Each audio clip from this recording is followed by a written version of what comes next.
እንደምን አላችሁ ወዳጆቼ አገር ውስጥ የነበረው ሕክምና ጨርሼ ተጨማሪና ዘላቂ ሕክምና ለማድረግ ውጭ ሀገር እገኛለሁ። በሁሉ ነገር ከጎኔ የቆማችሁ መላው የኢትዮጵያ ሕዝብ ሀገር ውስጥም ውጭም ያላችሁ እህት ወንድሞቼ የሃይማኖት አባቶች ከፍተኛ የመንግስት ስራ ኃላፊዎች እንዲሁም ውጭ ሀገር እንድታከም ሙሉ የሕክምና ወጪ የሸፈናችሁ የቅርብ ወዳጆቼና ቤተሰቦቼ በሽኝት ፕሮግራም ዛሬ እዚህ ያልተገኛችሁ በኢትዮጵያ ከሰቲ ቶላ ኦልቱማ ፊ ገረላፉማን ቤከሙዳ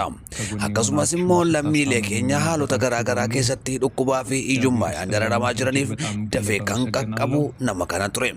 አመየሮ አማሞ ኦፉማ ሳቲ ዲበሜ ኑጀላ ረከታ ቱሬ biyya keessatti yaalamaa ture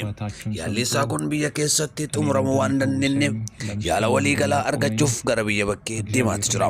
yeroo ammaa immoo lammiileen Itoophiyaa imimmaaniin isa gaggeessaa jiru Master Abinnat Kabbadee jechuun nama addaati nama arjaa waaqni labbee qulqulluu kennee fi biyya sanaaf gumaachedha egaa akkuma beekamu Master Abinnat fayyaa guutuudhaan akka inni deebi'ee hawaasaatti makamu abdii guddaa qabna Yega amma moyero amma kana biya ala targama sarjari isa egaluudhaaf jechaa jira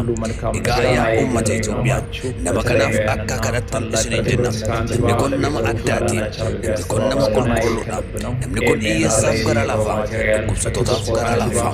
nama arjaadha yeroo ammaa kana immoo dhibee hamaan qabamee jira manni biyya keessaa biyya alaa nama kanaaf akka kadhattan waamicha isiniif dhiyeessina galatoomaa ulfaadha ስማችሁ ላችሁም ተጠቀሰ ከጭንቀን ወይዘሮ አዳነች አበቤን እንደታመሰግኑናዬን የጨረስኩ በታላማችሁ ያልተጠቀሰ የጭንቀን ወዳጆቼ እምነቴ ሙሉ ነው።